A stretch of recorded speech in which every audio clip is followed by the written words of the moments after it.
Hi, this is attorney David Gibbs with the National Center for Life and Liberty. As we're now several weeks into the COVID-19 public health crisis, we are seeing across the nation more drastic measures being taken by both federal, state, and local officials as they're all working to contain this pandemic. As you're well aware, your church and ministry are now faced with unprecedented challenges to continue ministering to those in your care. Now, we all know that nothing that's happening today in our country or around the world is catching God by surprise, and we're all thankful for His continued protection and provision.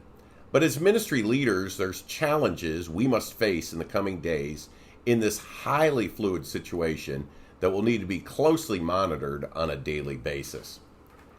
At this point, most states have implemented some type of mandate limiting large gatherings, or many states and localities are now requiring a full stay-at-home, shelter-in-place for what they're deeming non-essential employees.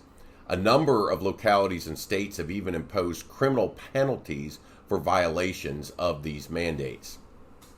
These limitations are unprecedented in our nation's history, and they're creating challenges for churches and ministries that want to operate Christian schools and preschools. Many churches across the nation being forced to rethink the Sunday worship service.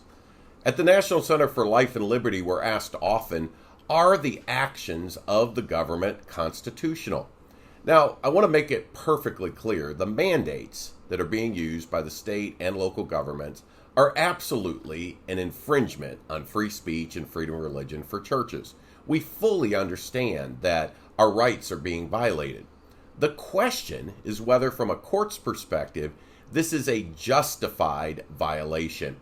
The court will look at two things. First of all, they will ask the question, is there a compelling interest for the government to act? The second thing they will ask is, are the actions the government's taking the least restrictive alternative to accomplish the compelling interest of the government, and yet not unduly infringing on the rights of the people? I believe, my friend, we would all agree that the current health crisis facing our nation does constitute a compelling interest. The health, the welfare, the safety of people, that is of paramount importance. But the question number two is, are these mandates the least restrictive option, or are there less restrictive alternatives available? At this time, that question can't be fully determined, but I assure you that courts looking at the safety of people and case law will err on the side of being safe for the people. And the NCLL is going to monitor the situation closely. But it would be our opinion right now that the actions of the government under these circumstances are constitutional. Now, as a ministry, when you are evaluating what do we do, there's really three factors you need to think about. Number one, what is legally required in your state? This is important so you can ascertain as a church leadership team and understand clearly what is and what is not allowed in your area.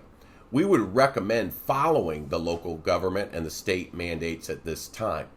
Number two, you have to ask the question, what is practically effective for our church? Some churches have sophisticated video equipment, some have never filmed a service. So you have to ask what online alternatives exist. Can we do things in smaller groups or at home? Could we meet in smaller numbers on a rotating schedule? These are questions that have to be evaluated on a case-by-case basis as churches or ministries need to determine what would work for them at this time.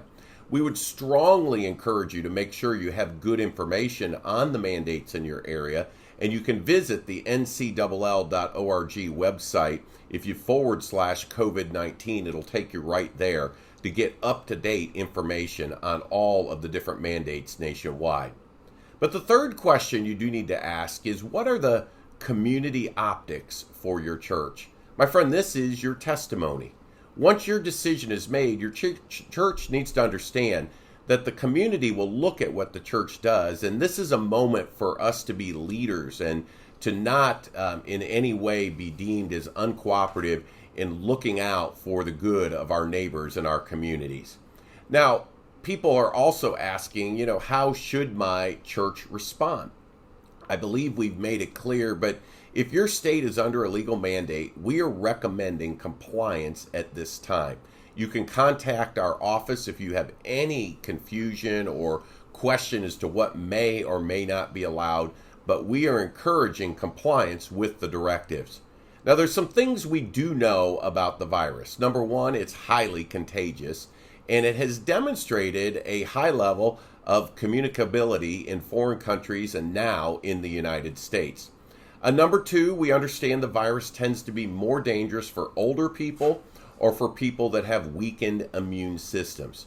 And number three, the social distancing that's being represented in these mandates is intended to limit the volume of individuals needing medical care. So at one time, we don't overwhelm our healthcare services. Now, there's some things we don't know about the virus. At this time, it's very unclear how long the disruption for daily life in the United States will be. Number two, there's not a firm understanding of when normal church and ministry operations should be resumed across the nation. Number three, government restrictions and recommendations are in place for now, but there's no real understanding as to when it would end. There has been mention of perhaps 6 to 8 weeks, but much is still unknown. Now, at the NCLL, some questions we have received that we would like to address in this video. Number one, can we meet around the building in smaller groups? If your state has a mandate in place, this could still potentially be a violation because of the common areas like restrooms, parking lots, and foyers. Some churches have multiple buildings and may be able to do it, but it is literally a campus-by-campus decision. Number two, can we meet in the parking lot, DriveIn Church? Well, interestingly, this is generally acceptable. There's a technical part to this where the technology of getting audio to the different vehicles or into the cars can be a challenge. But in many locales, this is a potential way to get around the group gathering issue. However, if your state has a stay-in-place or shelter-in-place mandate, I do want to let you know that may not impact the church, but all of your attenders could be under different guidelines, and we certainly don't want to put them in any civil or criminal jeopardy.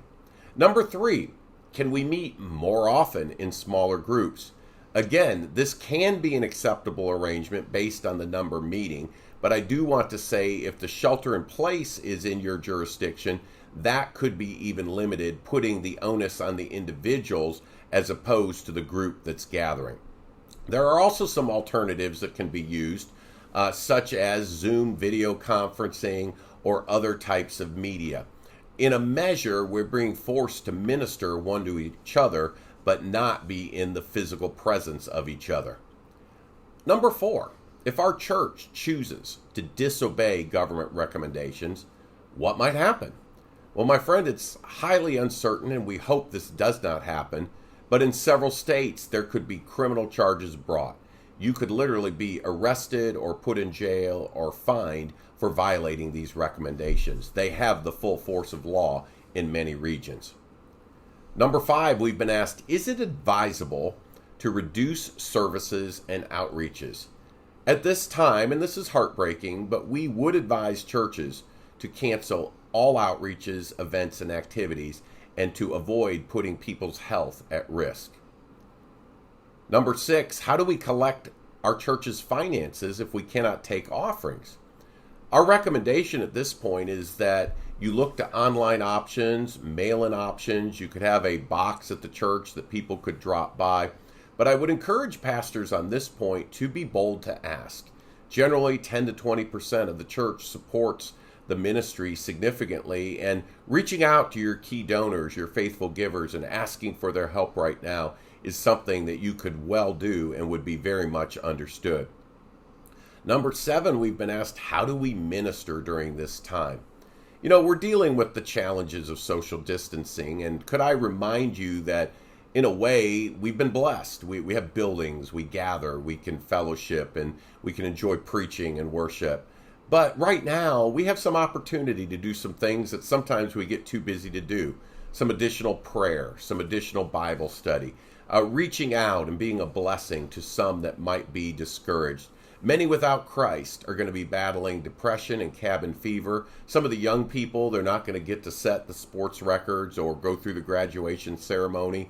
Taking the time right now to call hurting people, to call your lost friends, and to be a voice of hope and encouragement, and to share the gospel of Jesus Christ. We all are the church right now, and there's ministry opportunities all around us. At the National Center for Life and Liberty, we are 100% committed to supporting you and your church and your ministry during this time.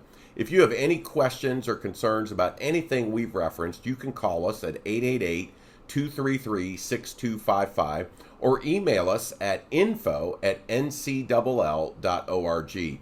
Our team is working literally 24/7 across the nation, and we're 100% committed to serving you throughout this crisis. We thank you. We appreciate you for your ministry in the Lord, and our prayers are on you for good health and safety, and that God would bless you during this difficult moment in our nation's history.